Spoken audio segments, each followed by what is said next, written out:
Menebar cahaya sunnah.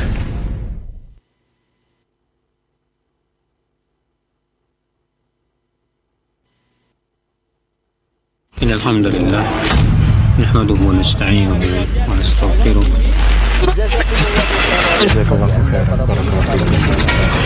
Roja TV, saluran tilawah Al-Quran dan kajian Islam ilmiah di Roja TV dan Radio Roja.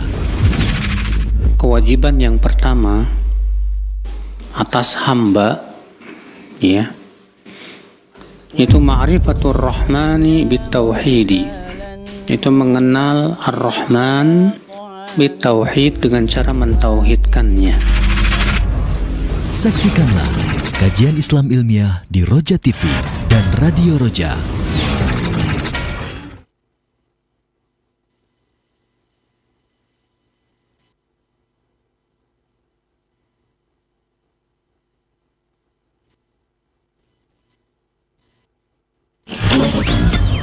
Kajian Islam ilmiah di Roja TV dan Radio Roja. Apa amal yang paling utama? Kata Rasulullah SAW, yaitu iman kepada Allah dan jihad di jalan Allah. Keyakinan dengan hati, ucapan dengan lisan, dan amalan dengan anggota badan. Saksikanlah kajian Islam ilmiah di Roja TV dan Radio Roja.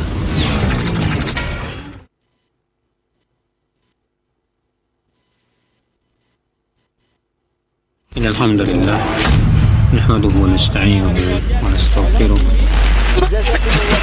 Jazakallahu khairan. Roja TV, saluran tilawah Al-Quran dan kajian Islam.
.1 FM Radio Roja Majalengka, 93.1 FM Radio Roja Palu, 101,8 FM dan Radio Roja Bandung 104.3 FM.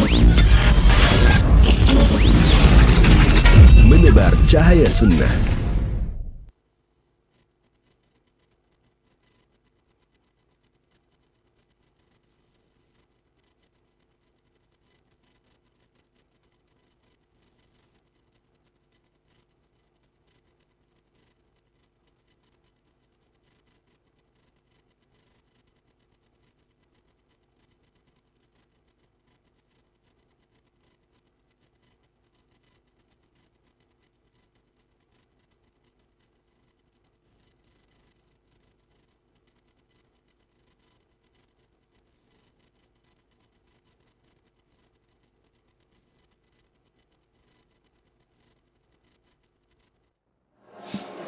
الحمد لله نحمده ونستعينه ونستغفره ونعوذ بالله من شرور أنفسنا ومن سيئات أعمالنا من يهده الله فلا مضل له ومن يضلل فلا هادي له وأشهد أن لا إله إلا الله وحده لا شريك له وأشهد أن محمدا عبده ورسوله قال الله تعالى في كتابه الكريم يا أيها الذين آمنوا اتقوا الله حق تقاته ولا تموتن إلا وأنتم مسلمون أما بعد. Ibu-ibu sekalian, kita lanjutkan kajian kita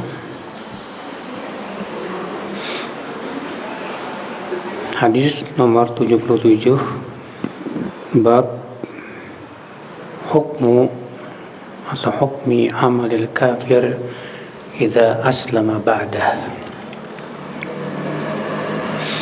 Bab hukum amalan orang kafir apabila masuk Islam. Maksudnya ibu-ibu, kalau ada orang kafir dulu waktu masih kafirnya banyak berbuat kebaikan. Ibu-ibu masih pada ngobrol ya. Ditunggu dulu deh kalau gitu.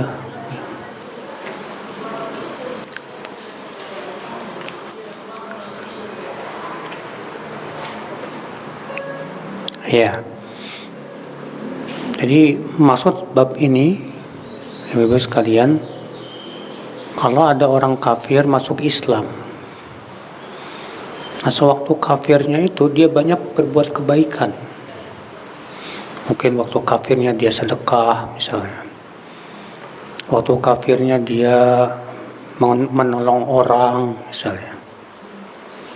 Waktu kafirnya dia membantu orang-orang miskin misalnya. Nah setelah dia masuk Islam, apakah amalan-amalan waktu kafirnya ini ditulis, dicatat, diberi pahala atau tidak? Kita akan bacakan dulu hadisnya, setelah itu kita bahas. Hadis Hakim bin Hizam qala qultu ya Rasulullah ara'aita asya'a kuntu atahannatsu biha fil jahiliyah min sadaqatin aw ataqatin wasilati rahmin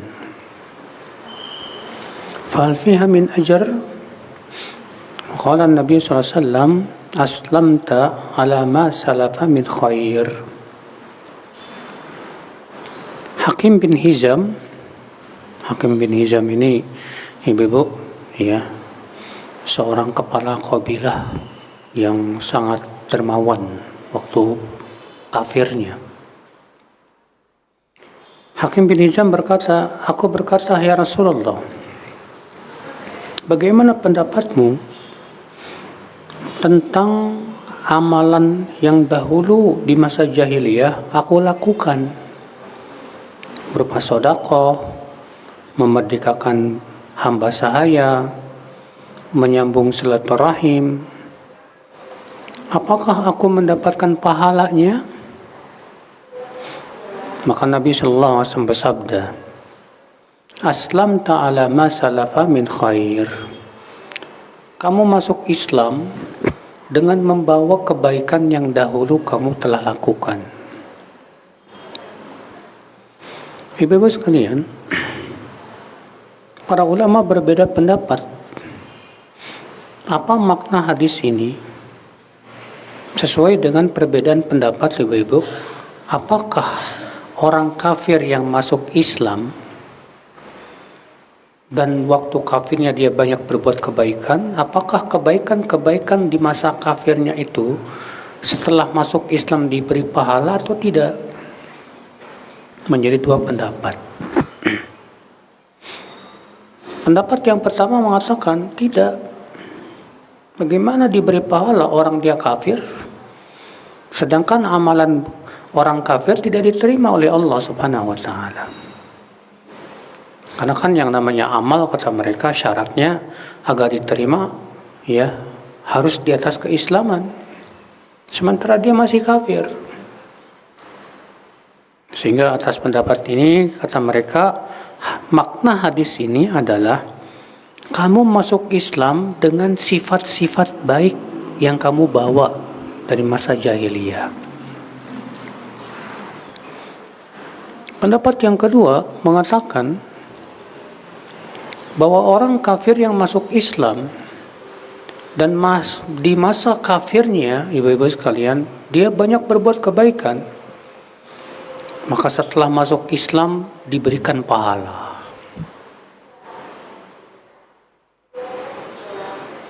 Mereka mengatakan inilah lahiriah hadis yang sedang kita bahas ini. Karena Hakim bin Hizam berkata, aku berkata, wahai Rasulullah, bagaimana pendapatmu tentang amalan yang dahulu aku lakukan di masa jahiliyah? Seperti sedekah, ya, memerdekakan hamba sahaya, bersilaturahim. Apakah aku dapat pahala, ya Rasulullah? Kata Rasulullah, kamu masuk Islam dengan membawa kebaikan yang dahulu kamu lakukan. Artinya kamu setelah masuk Islam, amal-amal kebaikan kamu itu diberi pahala. Ya. Dan ini wallahu alam, Ibu, pendapat yang kedua ini insya Allah yang paling kuat sesuai dengan lahiriah hadis ini,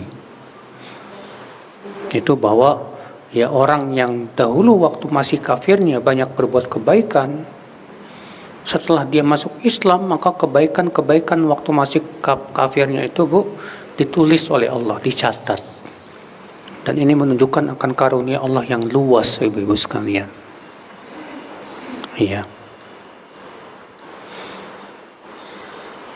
Hadis berikutnya bab sidqil iman wa ikhlasihi. Bab kejujuran iman dan keikhlasannya.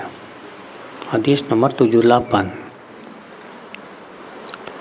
Hadis Abdullah bin Mas'ud radhiyallahu anhu qala lamma nazalat alladhina amanu wa lam yalbisu imanahum bidhulmin ulaika lahumul amnu wa hum muhtadun syaqqa dhalika 'ala al-muslimin faqalu ya Rasulullah ayyuna lam yadhlimu nafsah qala laysa dhalik innama huwa syirk alam tasma'u ma qala Luqman libnih wa huwa ya'idhu ya bunayya la tusyrik billah inna syirka la dhulmun 'adzim.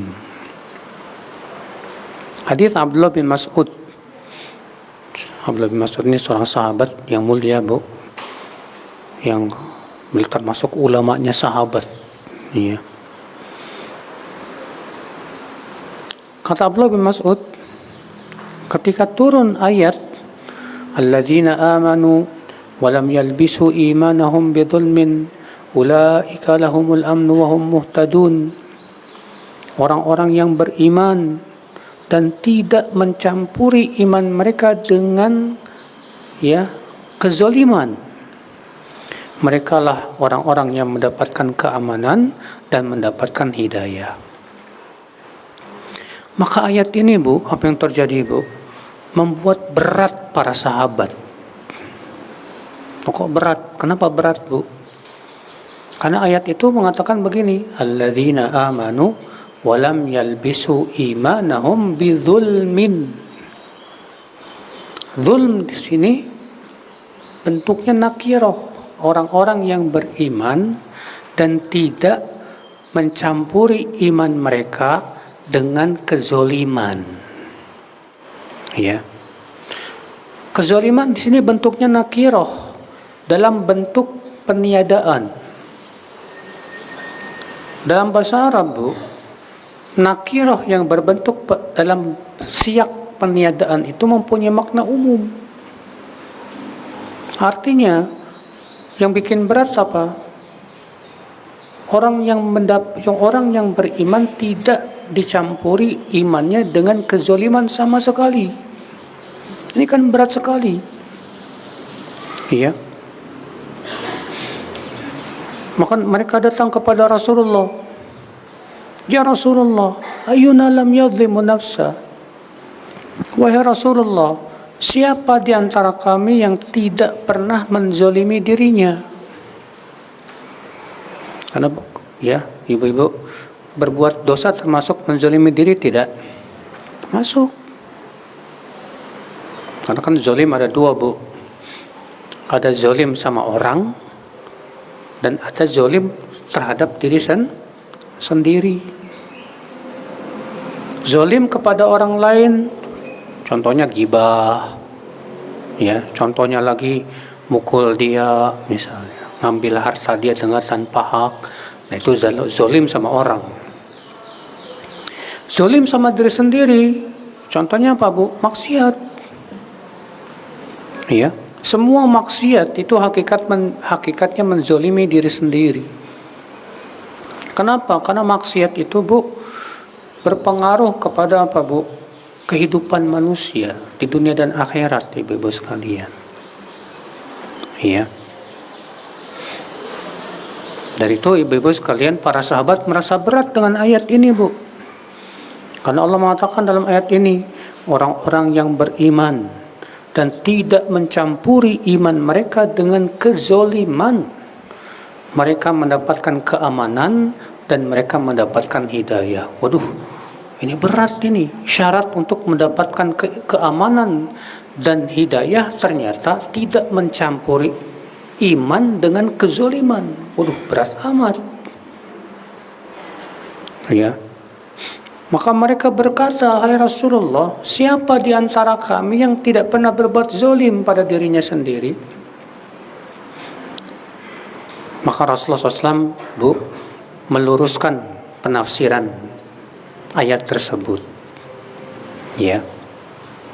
Apa kata Rasulullah SAW? Laisa dzalik, bukan itu maksudnya.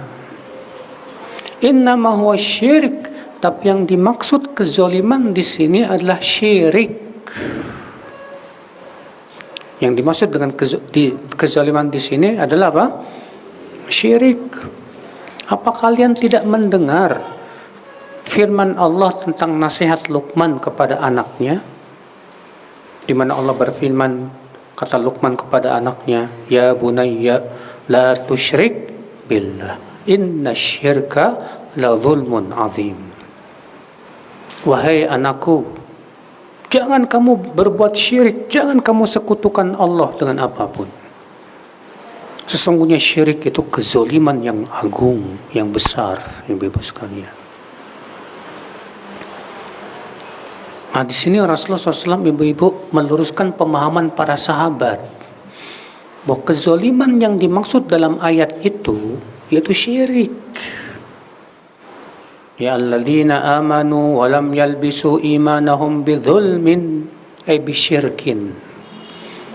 Orang-orang yang beriman dan tidak mencampuri keimanan mereka dengan kezoliman, artinya dengan kesyirikan. Ya. Lalu Rasulullah berdalil dengan apa? Dengan ayat surat Luqman, bahwa maksud kezoliman dalam ayat surat Al-An'am tadi adalah syirik. Nah, ini namanya, Bu, menafsirkan Quran dengan Quran. Ya, menafsirkan Al-Quran dengan apa? Dengan Al-Quran. Baik, Ibu, kita ambil faedah dari hadis ini, Bu. Hadis ini menunjukkan, Bu, yang pertama, kefakihan para sahabat. Para sahabat, mereka orang-orang yang sangat paham bahasa Arab. Al-Quran turun dengan bahasa mereka. Makanya para sahabat itu, Bu, orang yang paling paham Al-Quran dan paling paham hadis. Bagaimana tidak? Ya, Al-Quran turun dengan gaya bahasa mereka yang mereka betul-betul paham. Rasulullah pun berbicara dengan bahasa mereka yang mereka juga faham. Maka dari itulah para sahabat adalah generasi yang paling paham tentang Al-Quran dan Sunnah.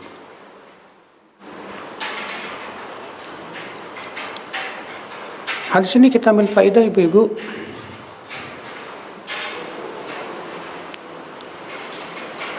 Hadis ini menunjukkan bahayanya syirik. Apa itu syirik? Syirik artinya mempersekutukan Allah. Dan syirik dosa yang amat besar di sisi Allah Subhanahu wa taala. Dan syirik, ibu-ibu, ada dua macam. Ada syirik besar dan ada syirik kecil. Apa bedanya syirik besar dengan syirik kecil, ibu-ibu? Ya, ada 3 perbedaan ya. Perbedaan yang pertama, syirik besar membatalkan seluruh amal. Sedangkan syirik kecil hanya membatalkan amal yang terkena syirik kecil itu saja.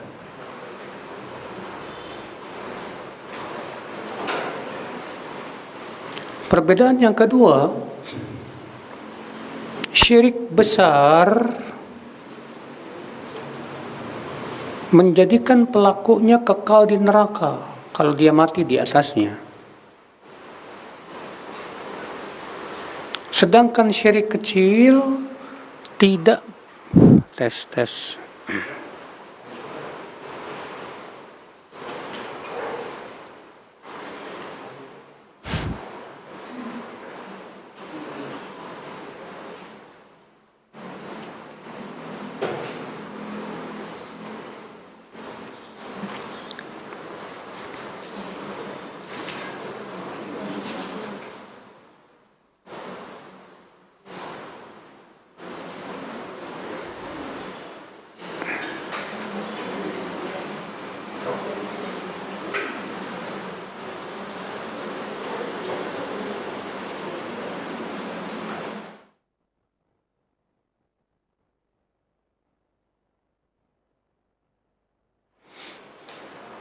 Perbedaan yang kedua, ibu-ibu, syirik besar menjadikan pelakunya kekal dalam api neraka.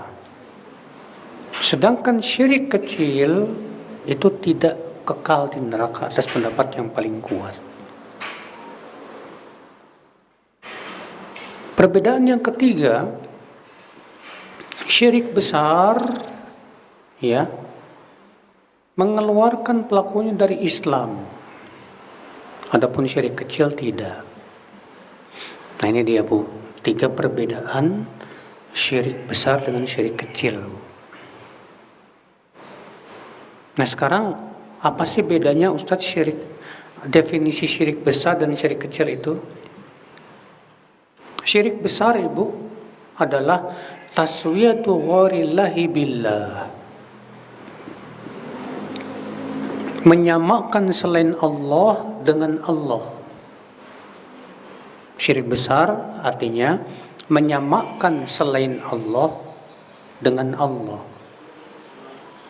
Menyamakan apa? Menyamakan dalam sifat, ya. Menyamakan dalam ibadah.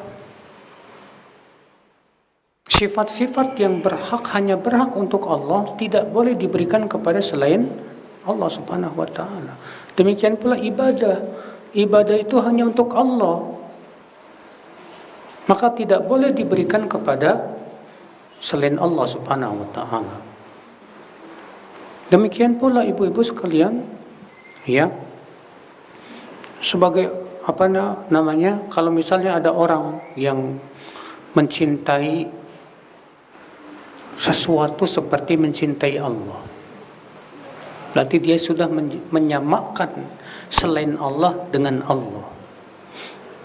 Seperti Allah berfirman, wa minan nasi man yattakhidhu min dunillahi andada yuhibbunahum kahubbillah walladzina amanu asyaddu hubban lillah. Di antara manusia ada yang mengambil tandingan-tandingan selain Allah. Mereka mencintai tandingan itu seperti mencintai Allah. Tuh lihat. Mencintai tandingan itu seperti mencintai Allah. Ibu mencintai Allah itu gimana, Bu? Dengan sepenuh hati kan? Dengan disertai dengan pengagungan dan ketundukan. Itu mencintai Allah. Nah, kalau kita mencintai makhluk seperti kita mencintai Allah, berarti kita sudah menyamakan makhluk dengan Allah Subhanahu wa taala. Syirik. Syirik apa? Syirik besar ini, Bu. Iya. Contoh lagi, Bu. Kita takut kepada makhluk seperti takutnya kita kepada Allah. Kalau kita samakan takutnya kita kepada makhluk seperti takutnya kepada Allah, maka ini sudah masuk dalam kategori syirik besar. Demikian pula memberikan sifat kepada makhluk yang merupakan sifat-sifat hanya milik Allah. Contoh misalnya, Bu, kalau ada orang punya keyakinan bahwa jimat itu bisa menolak bala. Padahal yang bisa menolak bala hanya siapa? Hanya Allah Subhanahu wa taala. Ini syirik besar. Bahkan itu syirik dalam rububiyah. Maka tidak boleh diberikan kepada makhluk sifat-sifat yang itu khusus untuk Allah Subhanahu wa taala. Mengetahui yang gaib. Ya. Siapa yang bisa mengetahui yang gaib? Gaib yang dimaksud di sini gaib yang mutlak, ya. Gaib yang mutlak itu seperti misalnya mengetahui apa yang akan terjadi ya, di masa depan. Itu namanya gaib yang mutlak, Bu. Itu hanya milik Allah. Kalau ada orang punya keyakinan bahwa ada seseorang mengetahui yang gaib, maka dia sudah memberikan kepada orang ini sifat rububiyah. Syirik apa ini? Syirik besar, Bu, bukan syirik kecil. Contoh lagi, Bu. Kalau ada orang punya keyakinan bahwa mayat bisa mengijabah doa. Padahal yang bisa mengijabah doa hanya Allah. Mayat nggak bisa. Berarti dia sudah memberikan kepada mayat sifat-sifat ya rububiyah. Yang itu milik Allah saja. Termasuk syirik besar. Di mana dia berdoa kepada mayat itu. Demikian pula ibu memalingkan ibadah kepada selain Allah. Ada orang yang berdoa kepada mayat yang di kuburan, wahai syekh fulan, wahai syekh fulan, wahai wali fulan, tolong kabulkan doa saya. Ya. Dan dia meyakini bahwa wali ini bisa mengijabah doa dia. Oh ini, Bu, double syiriknya, Bu. Sudahlah dia berdoa kepada selain Allah, sedangkan doa itu hanya kepada siapa? Allah Subhanahu wa taala saja. Sudah begitu dia meyakini bahwa mayat ini bisa mengijabah doa. Termasuk syirik. Naam, itu syirik besar. Bukan syirik kecil. Tawakal.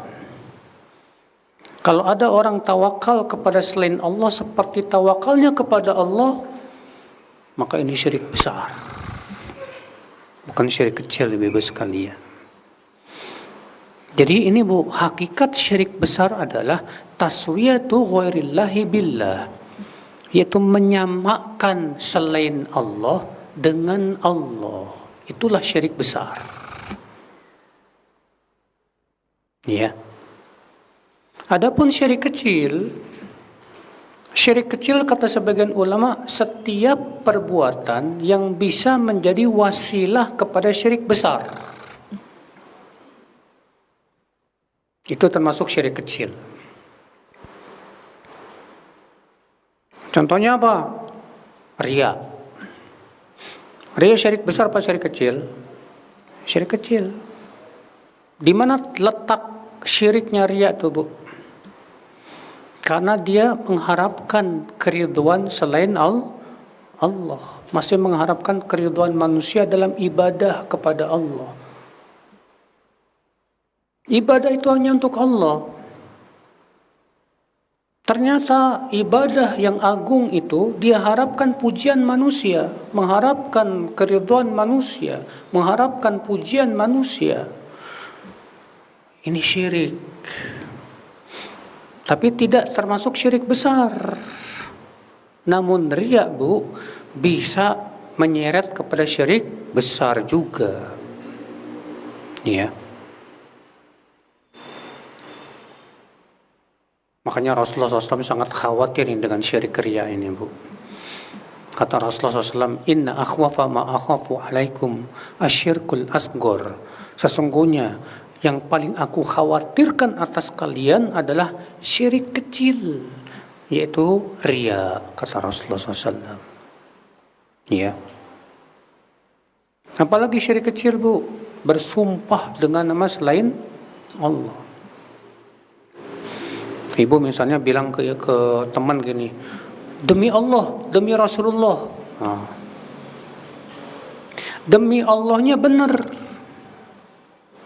tapi demi Rasulullahnya ini termasuk syirik, Bu. Karena kata Rasulullah SAW, man halafa bi ghairillahi faqad asyrak. Siapa yang bersumpah dengan nama selain Allah, sungguh ia telah berbuat syirik. Ya. Kalau ada orang berkata begini, tapi dalam Al-Quran Allah bersumpah dengan makhluk. Wadduha, demi waktu duha. Kita katakan kalau Allah bersumpah dengan makhluknya, yaitu terserah Allah. Adapun kita makhluk hanya boleh bersumpah dengan nama Allah. Tidak boleh bersumpah dengan makhluk, karena bersumpah dengan makhluk kata Rasulullah termasuk syirik. Tapi syiriknya syirik kecil, bukan syirik besar, Bu. Iya. Contoh lagi, Bu, tatayur, menganggap sial dengan suara burung misalnya, menganggap sial angka-angka tertentu misalnya. Ada orang punya keyakinan angka 4 sial. Ya, angka 12 sial. Ini termasuk syirik. Tapi syirik kecil. Tapi kalau diyakini bahwa angka itu yang membuat kesialan, maka ini berubah menjadi syirik besar. Karena yang bisa memberikan kesialan hanya siapa? Hanya Allah Subhanahu wa ta'ala saja. Nah, ini bagus sekalian, jadi ini syirik, Bu. Jadi syirik itu ada yang besar, ada yang kecil. Dan syirik ini, Bu, dosa yang paling dibenci oleh Allah. Allah berfirman, innallaha la yaghfiru an yushraka bih wa yaghfiru ma duna dzalika liman yasha'. Dalam surat An-Nisa 48. Sesungguhnya Allah tidak pernah mengampuni dosa syirik dan mengampuni dosa yang lebih rendah dari syirik. Tuh lihat. Bahkan Allah menyebutkan bahwa orang yang mati di atas kesyirikan tidak akan pernah masuk surga. Allah berfirman, innahu man yusyrik billah faqad harramallahu alaihi al-jannah wa ma'wahun nar. Ya. Sesungguhnya siapa yang mempersekutukan Allah berbuat syirik, maka sungguh Allah mengharamkan atasnya surga. Jadi orang yang berbuat syirik dan mati di atas syirik enggak bakal masuk surga. Nauzubillah min dzalik. Ya. Oleh karena itulah, Ibu, kewajiban kita untuk khawatir dari syirik nih, Bu. Jangan pernah merasa aman. Jangan pernah merasa bahwa akidah saya, tauhid saya sudah hebat, jangan. Kalau Nabi Ibrahim saja manusia yang paling mentauhidkan Allah, masih berdoa dan minta kepada Allah supaya dijauhkan dari kesyirikan, apalagi kita. Nabi Ibrahim berkata, wajnubni wa baniya an na'budal asnam. Ya Allah, jauhkan aku dan anak-anakku untuk menyembah berhala. Subhanallah. Nah, ibu-ibu sekalian, iya. Di sini ibu kita ambil faedah yang ketiga. Di sini menunjukkan bu, di antara tata cara tafsir adalah menafsirkan Quran dengan Quran. Al-Imam Ibnu Katsir dalam tafsirnya, dalam muqaddimah tafsirnya, menyebutkan ibu-ibu tentang 4 cara menafsirkan Quran. Kata Ibnu Katsir, wa amma turuqut tafsir, adapun tata cara menafsirkan Quran, maka ada 4 cara. Yang pertama, tafsirkan Quran dengan Quran. Yang kedua, tafsirkan Quran dengan hadis, dengan sunnah. Yang ketiga, tafsirkan Quran dengan penafsiran para sahabat, karena mereka generasi yang paling paham tentang Al-Quran. Yang keempat, tafsirkan Al-Quran dengan penafsiran para tabi'in, karena mereka generasi yang paling paham tentang Al-Quran setelah generasi sahabat. Nah, ini 4 cara menafsirkan Al-Quran yang paling aman, ya, yang paling baik.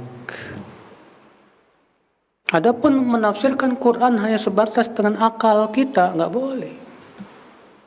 Makanya kata Ibnu Katsir, wa amma tafsirul Quran bimujarradir ra'yi faharam. Adapun menafsirkan Al-Quran hanya sebatas dengan pendapat akal, maka ini haram, kata Ibnu Katsir. Ya, Al-Quran ini nggak boleh dipahami seenaknya, bu. Banyak di zaman sekarang orang memahami Al-Quran seenaknya, ya, sehingga akhirnya apa yang terjadi? Rusak makna-makna Al-Quran itu. Nah, ini bebas sekalian. Nah, di sini Rasulullah SAW menafsirkan Quran dengan Quran. Menafsirkan surat Al-An'am, alladzina amanu wa lam yalbisu imanahum bidzulmin ulaika lahumul amnu wa hum muhtadun. Orang-orang yang beriman dan tidak mencampuri iman mereka dengan kezoliman. Kata Rasulullah, maksud kezoliman ini yaitu kesyirikan. Dari mana? Ditunjukkan oleh surat Luqman. Allah berfirman, inna syirka la dzulmun azim. Sesungguhnya syirik adalah kezoliman yang besar. Nah, ini namanya menafsirkan Quran dengan Quran. Dan termasuk dalam hadis ini juga menafsirkan Quran dengan hadis. Karena Rasulullah SAW yang langsung menafsirkan. Dan tentunya manusia yang paling paham tentang tafsir Al-Quran siapa, bu? Rasulullah Sallallahu Alaihi Wasallam. Ya. Maka kalau kita menafsirkan sebuah ayat dan Rasulullah tidak pernah menafsirkan demikian, tidak pula para sahabat, tidak pula para tabi'in, itu artinya penafsiran kita bermasalah. Ya. Nah, ini ibu sekalian. Kita masuk ke bab berikutnya, bab tajawazallahu an hadithin nafs wal khawatir bil qalb idza lam tastaqir. Bab Allah memaafkan yang dibicarakan di hati dan yang terlintas di hati apabila tidak menetap. Maksudnya, bu, terkadang kita suka terlintas di hati kita pikiran-pikiran yang enggak. Ya. Kalau cuma sebatas terlintas, itu dimaafkan. Yang bahaya ini kalau menetap di hati. jadi berubah menjadi keyakinan. Nah, ini yang bahaya. Iya. Kita baca hadis nomor 79. Hadis Abi Hurairah an Nabi SAW qala inna Allah tajawaza an ummati ma haddathat bi anfusuha ma lam ta'mal aw tatakallam. Hadis Abu Hurairah, semoga Allah meridainya, dari Nabi SAW bersabda, sesungguhnya Allah memaafkan untuk umatku yang dibicarakan oleh dirinya selama tidak diamalkan atau dibicarakan oleh lisannya, diucapkan oleh lisannya. Hadis ini ibu-ibu sekalian menunjukkan akan kasih sayang Allah yang luas, Bu. Kenapa, Bu? Karena Ibu, terkadang hati kita ini suka berpikirannya macam-macam. Bahkan terkadang memikirkan hal-hal yang tidak layak untuk dipikirkan. Ya. Maka dengan kasih sayang Allah kepada umatnya, Bu, Allah maafkan itu semuanya. Baik, dari hadis ini kita ambil faidah. Faidah yang pertama, al-hadithu dalilun ala anna hadithan nafs la yu'akhad bihil insan mahma azum ma lam yarkan ilaih. Hadis ini merupakan dalil ya, bahwa sebatas yang terbetik di hati kita itu tidak diberikan dosa. Sebatas terbetik di hati saja itu tidak dianggap dosa, selama hati kita tidak condong kepadanya. Kata Al-Qurtubi dalam kitab Al-Mufhim halaman 1 halaman 340, jilid 1 halaman 340, alladzi la nu'akhadh bihi hiya al-ahaditsu at-tari'ah allati la thabata laha wala istiqrara fi an-nafs wala rukuna ilaiha. Ya. Yang tidak disiksa itu, yang tidak dianggap dosa itu adalah pembicaraan hati yang terlintas, yang begitu saja terlintas dan tidak menetap, dan hati kita pun juga tidak condong kepadanya. Itu yang tidak diberikan dosa. Ya, terkadang terlintas di hati kita, Bu. Ya, misalnya Ibu kesal sama si fulan. Saking kesalnya di hati Ibu berkata gini, gua bunuh juga loh, gitu kan. Ini kan termasuk dosa besar, Bu. Membunuh seorang muslim tuh dan berniat membunuh itu nggak boleh, haram dalam Islam. Tapi kalau cuma sebatas terlintas saja, nggak menetap di hati, ya, dan kita pun tidak condong kepadanya, dimaafkan. Seorang suami contohnya lagi kesel sama istrinya, terus di hatinya terlintas, ya, pengen mentalak istrinya. Sebatas terlintas saja, tidak diucapkan, tidak diamalkan. Maka yang sepertinya dimaafkan oleh Allah. Sebatas terlintas saja tapi. Iya. Ibu-ibu sekalian. Dan banyak sekali terkadang terpikir di pikiran kita pikiran-pikiran yang enggak lah. Kalau hanya sebatas pikiran itu kemudian hilang setelah itu, ya sudah, dimaafkan oleh Allah Subhanahu wa taala. Ya. Faedah yang kedua, ibu-ibu, al-hadis dalilun 'alal mu'akhadha 'ala sayyi'atil aqwal wal af'al. Hadis ini menunjukkan bahwa apabila dosa itu sudah diucapkan atau dilakukan, maka itulah yang diberikan dosa, ditulis untuknya dosa. Makanya Rasulullah SAW bersabda di situ apa? Ya, selama dia tidak mengucapkannya dan tidak mengamalkannya. Berarti kalau sudah diucapkan, dosa. Ya. Kalau dia sudah mengamalkannya, dosa. Tapi kalau hanya sebatas pikiran saja, tidak menetap, setelah itu hilang, dimaafkan. Nah, ibu-ibu sekalian, faedah yang ketiga, ibu-ibu, hadis ini menunjukkan keutamaan umat Islam. Karena hukum ini hanya untuk umat Islam, tidak untuk umat sebelum Islam. Karena Rasulullah SAW bersabda apa? Innallaha tajawaza li an ummati. Sesungguhnya Allah memaafkan untuk umatku yang dibicarakan pada dirinya selama tidak diucapkan dan tidak diamalkan. Berarti ini khusus untuk umat Islam saja. Ya. Berkata Ibnu Hajar Al-Asqalani dalam kitab Fathul Bari jilid 11 halaman 552, inna fil hadithi isyaratun ila azimi qadril ummatil Muhammadiyah. Hadis ini mengisyaratkan akan keagungan umat Islam li ajli nabiha, karena nabi kita Nabi Muhammad sallallahu alaihi wasallam. Ya, wa minhu isy'ar bi ikhtisasiha bidzalik, karena Rasulullah bersabda sesungguhnya Allah memaafkan untuk umatku, dan ini mengisyaratkan ini khusus untuk umat Islam. Berarti untuk sebelum kita, umat-umat Nabi sebelum kita, sebatas terbetik di hati saja sudah dianggap dosa, ngeri.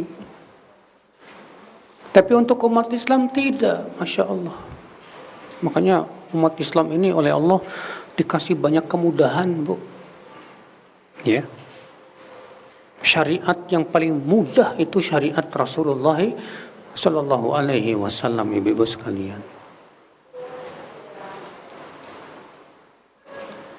Iya. Kita lanjutkan, ibu-ibu sekalian, bab idza hamma al-'abdu bihasanatin kutibat wa idza hamma bisayyi'atin lam tuktab. Bab apabila seorang hamba berniat berbuat baik, maka niatnya ini ditulis sebagai kebaikan. Dan apabila si hamba berniat berbuat buruk, maka belum dicatat sebagai keburukan. Kalau hanya sebatas niat. Hadis 80 dan 81. Dalam bab ini ada dua hadis. Kita baca dua-duanya. Hadis 80 dulu, hadis Abi Hurairah radhiyallahu anhu qala Rasulullah sallallahu alaihi wasallam, idza ahsana ahadukum islamahu fa kullu hasanatin ya'maluha tuktabu lahu bi asyri amsalha ila 700 dhifin wa kullu sayyi'atin ya'maluha tuktabu lahu bi mithliha. Rasulullah SAW bersabda, apabila salah seorang dari kalian bagus Islamnya, maka setiap kebaikan yang ia amalkan ditulis untuknya 10 kali lipat sampai 700 kali lipat. Dan setiap keburukan yang ia lakukan hanya ditulis 1 saja. Masya Allah, Bu, ya. Jadi kalau amal kebaikan Allah tulis berapa, Bu? 10 sampai 700 kali lipat. Tapi kalau amal keburukan hanya ditulis 1. Subhanallah. Ya. Kasih sayang Allah kepada umat Islam ini luar biasa, Bu. Hadis 81, hadis Ibnu Abbas. An Nabi sallallahu alaihi wasallam fima yarwi an Rabbi azza wa jalla. Qala إن الله كتب الحسنات والسيئات ثم بين ذلك فمن هم بحسنة فلم يعملها كتبها الله له عنده حسنة كاملة فإن هو هم بها فعملها كتبها الله له عنده 10 حسنات إلى 700 ضعف إلى أضعاف كثيرة وَمَنْ هَمَّ بِسَيِّئَةٍ فَلَمْ يَعْمَلْهَا كَتَبَهَا اللَّهُ لَهُ مِنْ عِنْدَهُ حَسَنَةً كَامِلَةً فَإِنْ هُوَ هَمَّ بِهَا فَعَمِلَهَا كَتَبَهَا اللَّهُ لَهُ سَيِّئَةً وَاحِدَةً. Hadis Ibnu Abbas dari Nabi SAW pada apa yang beliau riwayatkan dari Robnya. Ini namanya hadis apa? Hadis qudsi. Ya. Oh, Allah berfirman, sesungguhnya Allah telah menuliskan kebaikan dan keburukan. Kemudian Allah menjelaskannya. Siapa yang berniat berbuat baik namun tidak mengamalkannya, tetap Allah tuliskan untuknya di sisinya satu kebaikan. Masya Allah. Cuma niat doang, Bu, nggak diamalkan, tetap ditulis satu apa? Kebaikan. Dan jika ia berniat berbuat baik lalu ia mengamalkannya, Allah tulis untuknya di sisinya 10 kali lipat sampai 700 kali lipat, bahkan lebih dari itu. Subhanallah. Dan siapa yang berniat berbuat buruk dan tidak mengamalkannya, cuma niat doang, ya, tapi tidak mengamalkannya, katabahallahu lahu indahu hasanatan kamilah, Allah tulis untuk dia satu kebaikan. Ya, nanti akan kita jelaskan yang seperti apa, Bu, yang ditulis satu kebaikan itu. Fa in huwa hamma biha fa'amilaha, kalau dia berniat berbuat buruk lalu ia mengamalkannya, katabahallahu lahu sayyi'atan wahidah, Allah hanya tuliskan untuk dia satu keburukan saja. Masya Allah, ibu-ibu sekalian. Betapa agung kasih sayang Allah kepada siapa? Hamba-hambanya. Hadis ini ibu-ibu kita ambil faidah, Bu. Iya. Hadis ini menunjukkan bahwa yang dicatat oleh Allah adalah kebaikan dan keburukan. Adapun kalau itu bukan kebaikan dan bukan juga keburukan, tidak dicatat. Sebagaimana dikatakan Ibnu Hajar. Makanya orang yang melakukan perbuatan-perbuatan yang sia-sia, yang mubah-mubah, yaitu bukan kebaikan, bukan juga keburukan, maka rugi, Bu. Buku catatannya kosong. Ya. Hadis ini kita ambil faedah yang kedua, Bu. Bahwa orang yang berniat berbuat baik lalu tidak mengamalkan niatnya tersebut, tetap ditulis oleh Allah satu kebaikan. Namun kata para ulama, ya, ada keadaan seseorang ketika dia berniat berbuat baik lalu tidak jadi mengamalkannya, ditulis oleh Allah 10, bukan cuma 1. Kapan itu? Kalau dia punya kebiasaan. Kalau dia punya apa? Kebiasaan. Karena ada hadis lain yang menunjukkan, Bu. Rasulullah SAW bersabda, "Idza maridal 'abdu aw safara, kutiba lahu min salatihi ma kana muqiman sahihan." Apabila seorang hamba sakit atau safar bepergian jauh, maka ditulis dari sholatnya seperti dia sehat dan tidak safar. Tuh lihat. Perhatikan hadis ini, Bu. Apabila seorang hamba sakit atau apa? Safar, maka sholatnya yang biasa dilakukan itu tetap ditulis seperti dia tidak sakit dan tidak safar. Bayangkan. Berarti itu menunjukkan, kata sebagian ulama, bahwa orang yang membiasakan amal soleh beda dengan orang yang tidak punya kebiasaan. Ibu misalnya, Bu, ibu membiasakan puasa Senin Kamis. Terbiasa puasa Senin Kamis. Lalu kemudian suatu ketika ibu qadarullah pas mau puasa Senin sakit, nggak bisa puasa. Maka ibu tetap ditulis puasa Seninnya sama Allah. Ya. Karunia dari Allah yang agung, Masya Allah. Akibat daripada kita punya kebiasaan yang baik, Bu. Nah ini ibu-ibu sekalian, ya. Hadis ini kita ambil faedah, Ibu. Yang ketiga, hadis ini menunjukkan bahwa orang yang beramal saleh Allah tulis untuknya 10 sampai 700 kali lipat, bahkan lebih dari itu. Tapi yang seperti apa, Bu?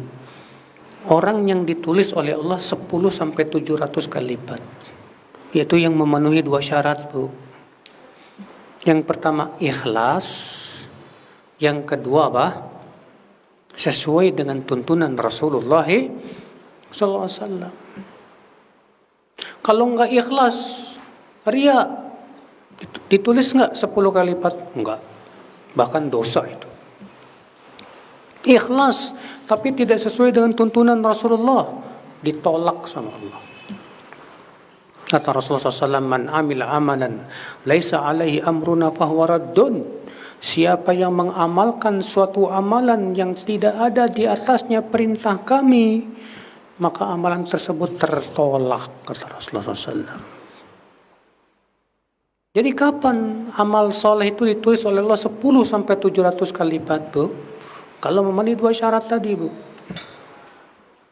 Yang pertama apa? Ikhlas. Yang kedua apa? Sesuai dengan tuntunan Rasulullah Sallallahu Alaihi Wasallam. Ya. Makanya syaratnya ini yang harus kita betul-betul perhatikan, ibu-ibu sekalian. Hadis ini menunjukkan, Bu, bahwa orang yang mengamalkan ibadah yang sama, pahalanya bisa berbeda. Ibu misalnya sama-sama sedekah dengan jumlah yang sama. Ibu sama teman sedekah sama-sama 100.000.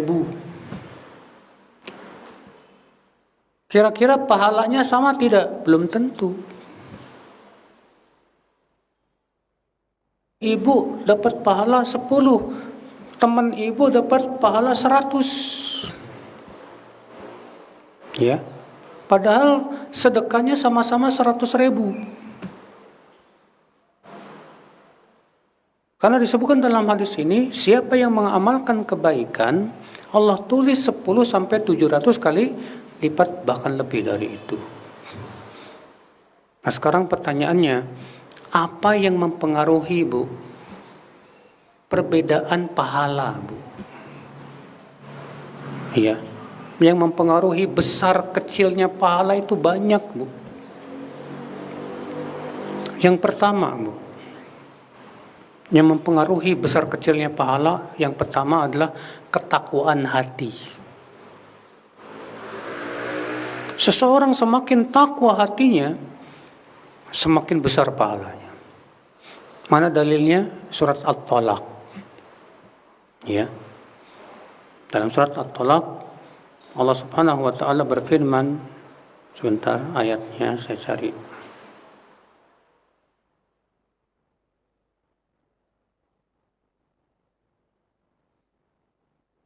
Dalam surat Talaq ayat 5. Allah berfirman, "Wa may yattaqillaha yukaffir anhu sayyi'atihi wa yu'dzim lahu ajra." Tuh lihat. Siapa yang bertakwa kepada Allah, Allah gugurkan dosa-dosanya dan Allah besarkan pahalanya. Ya. Berarti ketakwaan mempengaruhi besar kecilnya apa? Pahala. Secara kuantitas sama-sama bersedekah 100.000. Tapi ketakwaan di hati kan beda. Ibu ternyata lebih bertakwa daripada teman ibu, maka pahalanya lebih besar di sisi Allah Subhanahu wa taala. Iya. Makanya para sahabat generasi yang paling bertakwa kepada Allah. Infak sedekah mereka yang cuma sedikit bisa mengalahkan infak kita yang banyak. Dalam hadis Rasulullah bersabda begini, Bu, la tasubbu ashabi fawalladhi nafsi biyadihi law anna ahadakum anfaqa mithla uhudin dhahaba ma balagha nud ahadihim wala nasifa. Demi zat yang diriku berada di tangannya, kalaulah kata Rasulullah SAW, jangan kalian mencaci maki para sahabatku. Demi zat yang diriku berada di tangannya, kalaulah salah seorang dari kalian ada yang berinfak dengan emas sebesar Uhud, sebesar gunung, ya, itu tidak akan sampai infaknya sahabat 1 mud, tidak pula setengah mud. Kok bisa? Ada secara kuantitas lebih banyak gunung dong. Yang mempengaruhi apa, Bu? Ketakwaan, Bu. Karena para sahabat ini manusia yang sangat bertakwa kepada Allah Subhanahu wa taala. Makanya semakin takwa, pahala semakin apa? Besar. Iya. Ibu-ibu sekalian, di antara hal yang mempengaruhi besar kecilnya pahala, apalagi, Bu? Keikhlasan. Semakin ikhlasnya full, semakin besar pahalanya. Semakin ikhlasnya kurang full, semakin kurang pahalanya di sisi Allah Subhanahu wa taala.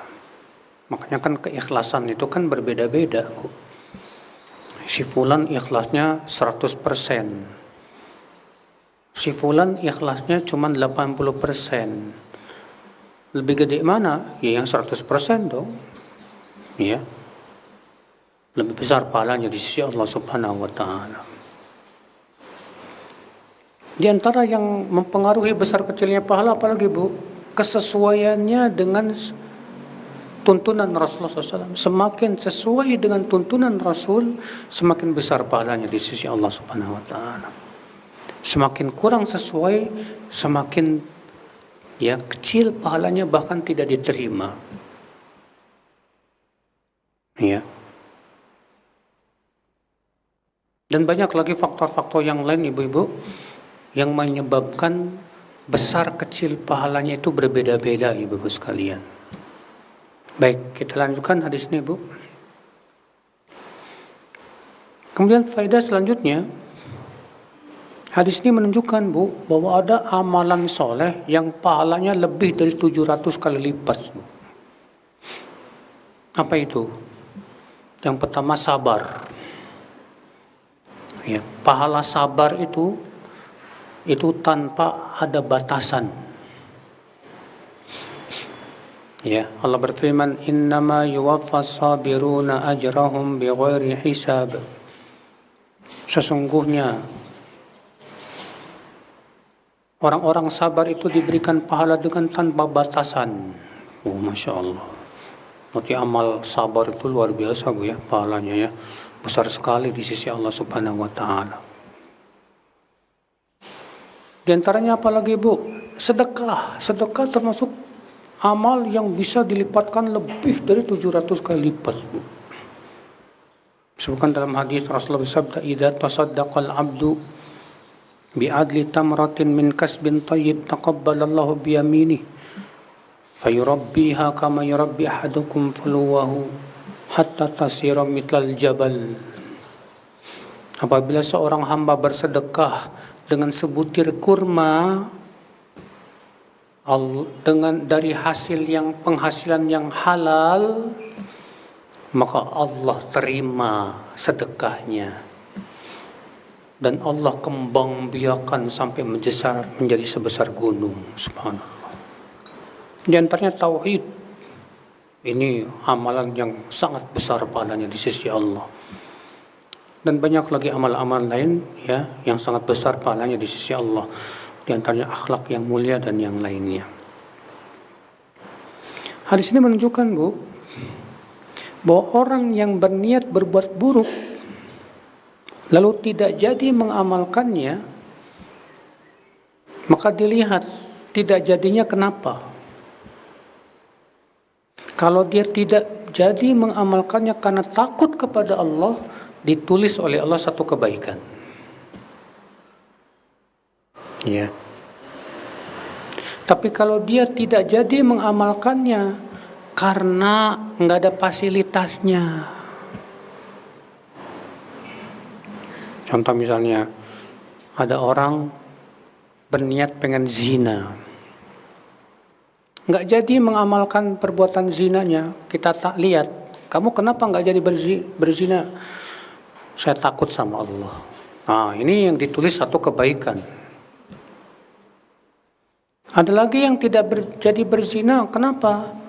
Nggak ada fasilitasnya, nyariin pelacur nggak ketemu, atau udah pergi ke tempat pelacuran, ada razia, nggak jadi. Maka yang seperti ini, Ibu, tetap ditulis dosa. Ya. Tetap ditulis dosa. Hadis ini kita ambil faedah yang terakhir, Bu. Hadis ini menunjukkan bahwa orang yang berniat berbuat buruk lalu jadi mengamalkan keburukan tersebut, ya, Allah hanya tulis satu saja, sesuai dengan besar kecilnya keburukan. Berarti itu menunjukkan keburukan tidak dilipat gandakan, tapi keburukan itu bisa menjadi besar, ya, dan bisa menjadi kecil. Keburukan itu, ya, bisa menjadi besar. Kapan? Kalau yang pertama bertepatan dengan waktu-waktu yang mulia. Dosa kecil bisa berubah jadi dosa besar. Kalau ibu lakukan itu di mana? Di tanah haram.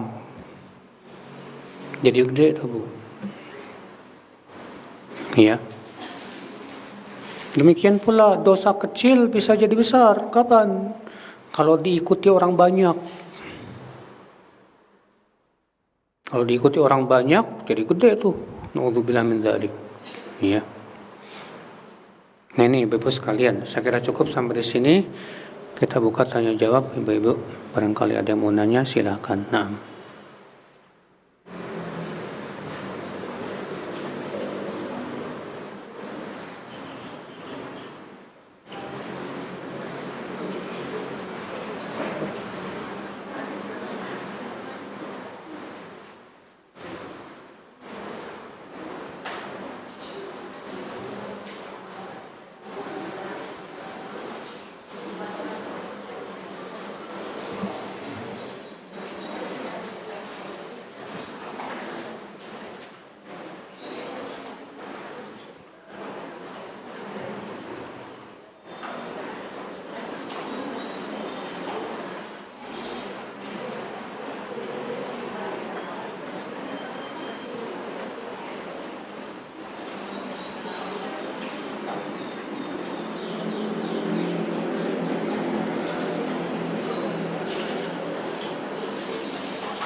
Baik Ibu-ibu, mohon jangan ngobrol Ibu ya.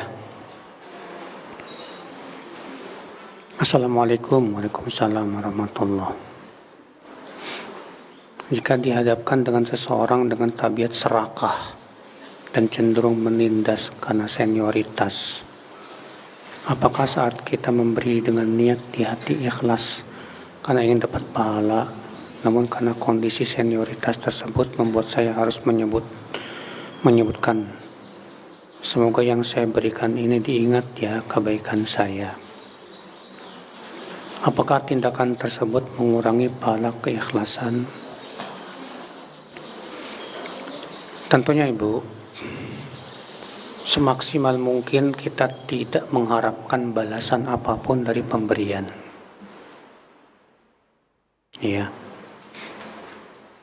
Karena disebutkan dalam ayat surat Al-Insan, Allah Ta'ala berfirman, Innama nut'imukum liwajhillah la nuridu minkum jazaa'an wala syukura.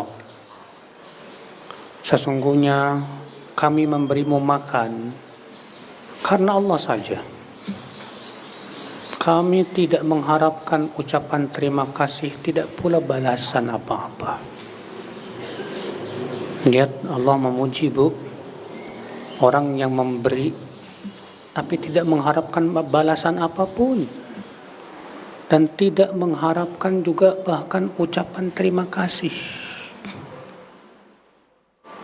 Maka semakin hati kita tidak mengharapkan balasan apapun, maka semakin besar pahalanya di sisi Allah Subhanahu wa taala. Iya. Ini, Bu ya. Dan masalah dia senioritas serahkan sama Allah, Bu. Tawakal sama Allah. Apa makna dari unta merah? Apakah semua kebaikan itu menunjukkan hidayah sunnah? Maksudnya, Bu, di zaman Rasulullah SAW, unta merah itu kendaraan yang paling mewah. Kalau zaman sekarang apa, Bu? Ferrari lah gitu. Rasulullah sabda, la ayyahdiyallahu bika rajulan wahidan khairun laka min humurin na'am. Allah memberi hidayah kepada seseorang lewat tanganmu, itu lebih baik untukmu daripada unta merah. Ya. Maksud ayat hadis ini apa, Bu? Hadis ini menunjukkan pertama besarnya pahala orang yang berusaha mengajak orang kepada kebaikan, yang disebabkan kita akhirnya seseorang dapat hidayah. Yang kedua, itu menunjukkan akan tahqirud dunya, bahwa dunia itu remeh, kecil, tidak ada nilainya di sisi Allah Subhanahu wa taala. Ya.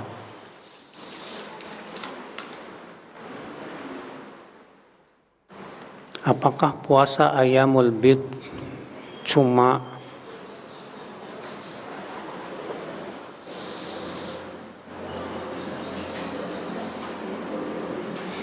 apa ini? Seninnya diajak pergi silaturahim ke rumah saudara, saya batalkan puasanya. Oh, mungkin sedang puasa Ayyamul Bid, cuma 2 hari doang. Pas Seninnya diajak silaturahim, akhirnya batal puasanya. Gimana?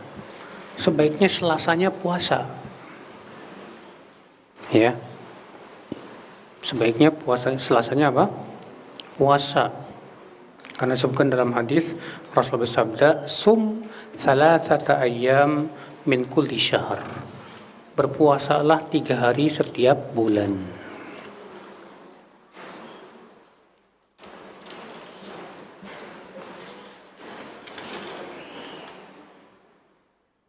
Apa hukumnya memakai kalung kesehatan? Pertanyaannya, apa betul itu sudah ada penelitian dari para ahli bahwa itu termasuk kesehatan? Atau hanya sebatas ya penamaan saja, kalung kesehatan tanpa ada bukti-bukti? Saya khawatir ini kalung lama-lama jadi kayak jimat. Seseorang bersandar kepada kalung. Kalau saya kalau nggak pakai kalung kayaknya lemas, tapi kalau pakai kalung kok kayak gede. Padahal itu hanya sebatas apa? Ya, perasaan. Maka jangan sampai yang seperti ini bisa menjerumuskan kepada kesyirikan, hati-hati. Tapi kalau memang ada penelitiannya dan sudah terbukti secara penelitian bahwa memang kalung ini menyehatkan, silakan. Ya. Kakak saya selesai sholat isya langsung sholat witir, setelah witir selesai dia baru teringat ba'diyah isyanya belum. Lalu ia mengerjakan ba'diyah isya itu bagaimana ya Ustadz? Boleh, nggak apa-apa. Ya. Jadi seperti ini diperbolehkan, Bu. Bahkan Rasulullah SAW pernah nggak sempat ba'diyah zuhur. Baru Rasulullah SAW lakukan setelah asar. Ya, boleh.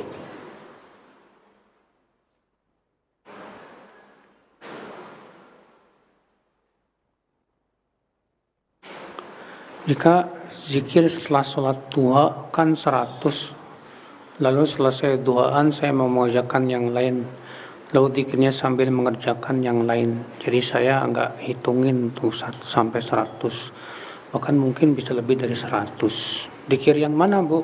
Rabbik firli wa tub alayya innaka antat tawwabur rahim. Yang seperti ini boleh lebih dari 100, nggak masalah. Iya. Karena itu termasuk istighfar, dan kita dianjurkan untuk banyak-banyak beristighfar.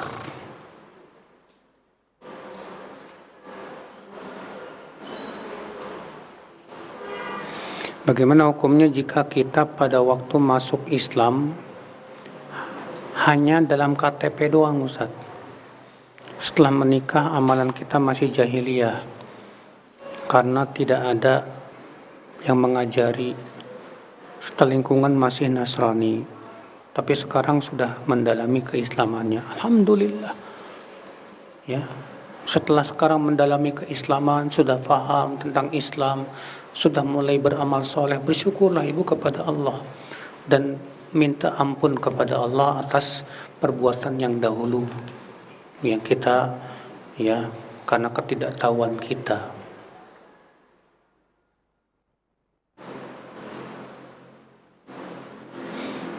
Kami 7 bersaudara, kakak 1 wanita, tidak punya anak dan tidak menikah. Ya memang kalau tidak menikah ya nggak bakalan punya anak lah. Dia dirawat kakak kelima laki, tinggal di kota yang sama. Kakak 1 sekarang sedang sakit dan berwasiat untuk agar rumah akan diberikan ke kakak yang kelima. Apakah wajib melaksanakan wasiatnya? Tidak boleh. Kenapa? Karena kalau kakak itu meninggal dunia, maka rumah itu jadi hak waris. Ya, jadi hak waris. Siapa yang mewarisinya? Saudara-saudaranya semuanya. Tidak khusus kakak yang kelima. Ingat, wasiat itu boleh dilaksanakan kalau tidak bertabrakan dengan syariat. Dan ini wasiat yang bertabrakan dengan syariat, nggak boleh.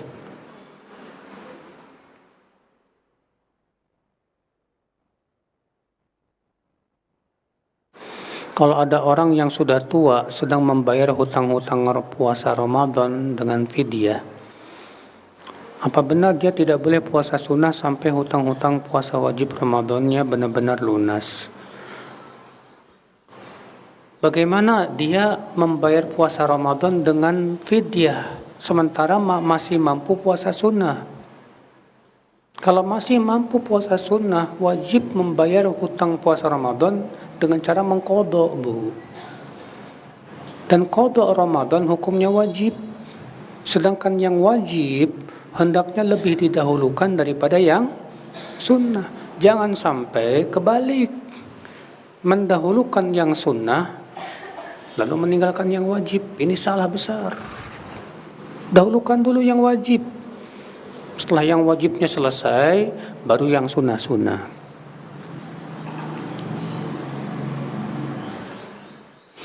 Bagaimana mensikapi kakak ipar, suami dari kakak yang dalam kehidupan sehari-harinya lebih banyak bergantung dari bantuan saudara-saudara, sementara mereka tidak bisa mengatur keuangannya, sering kehabisan uang sebelum bantuan berikutnya datang. Anak-anaknya kondisinya juga pas-pasan.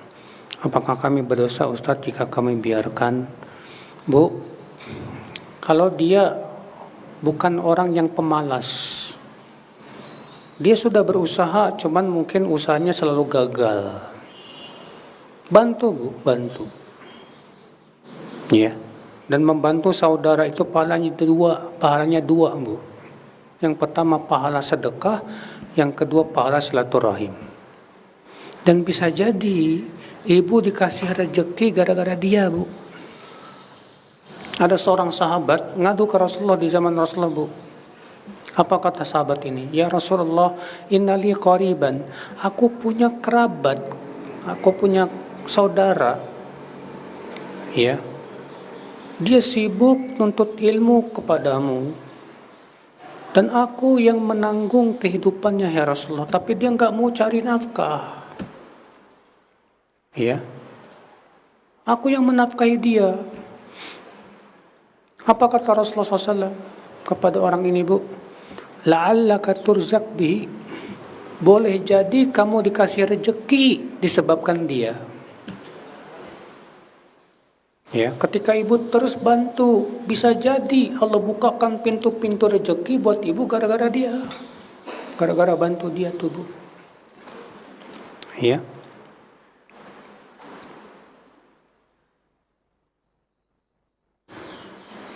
Kalau kita sudah berwudu dari rumah, lalu di suatu tempat kita batal, misal BAB atau buang air kencing, air kecil, apakah harus mengulangi wudu? Ya, seperti air wudu atau cukup dengan wudu tangan kepala satu dan untuk kaki di atas kalau kaki sepatu. Kalau ibu di rumah sudah berwudu, kemudian setelah berwudu ibu pakai kaos kaki dan pakai sepatu dengan niat untuk mengusapnya nanti. Di jalan ibu batal, lalu ibu berwudu, maka ibu tidak perlu lagi untuk membuka kaos kakinya, cukup diusap saja bagian atasnya, selesai. Ya, begitu, Bu.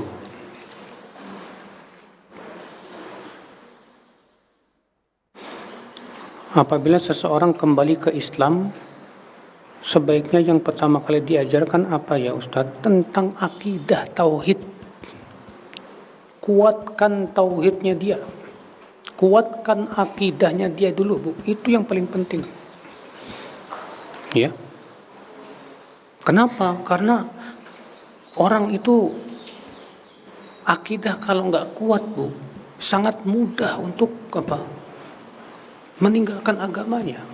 Makanya para nabi dan rasul yang pertama kali mereka dakwakan apa? Tauhid dulu. Makanya orang yang baru masuk Islam tuh ajarkan lu tentang tauhid, kenalkan dia kepada Allah, kuatkan akidah dia kepada Allah Subhanahu wa taala. Itu yang paling penting dulu. Ya.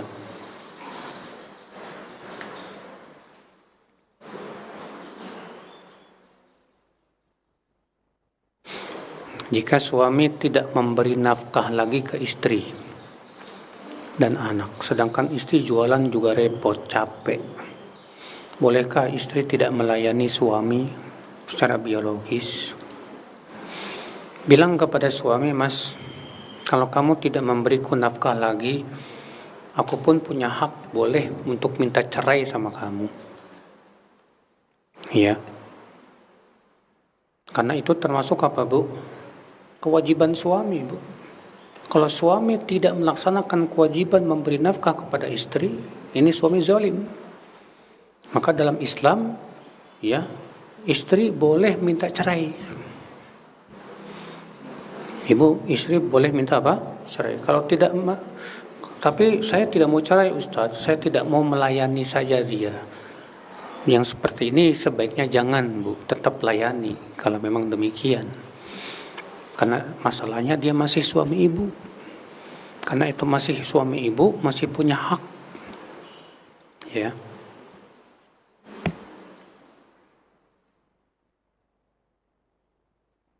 Bolehkah menyantuni anak kecil tapi non-muslim? Boleh, nggak apa-apa. Ya. Anak-anak kecil yang ditinggal cerai oleh orang tuanya, kita ambil bahkan. Kita didik, mudah-mudahan dia masuk Islam, mengenal Allah, mentauhidkan Allah. Ya, kita pahamkan tentang hakikat apa bahaya syirik dan yang lainnya. Akhirnya dia masuk Islam. Alhamdulillah, Bu. Itu kebaikan besar, Bu. Ya. Baik, Ibu-ibu, saya kira cukup sampai di sini. Subhanakallah bihamdik, asyhadu an la ilaha illa anta, astaghfiruka wa atubu ilaik.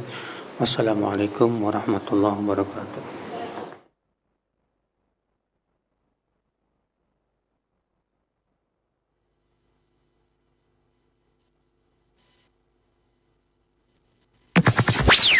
Roja TV, saluran tilawah Al-Quran dan kajian Islam. Syekh Muhammad Nasruddin Al-Albani rahimahullah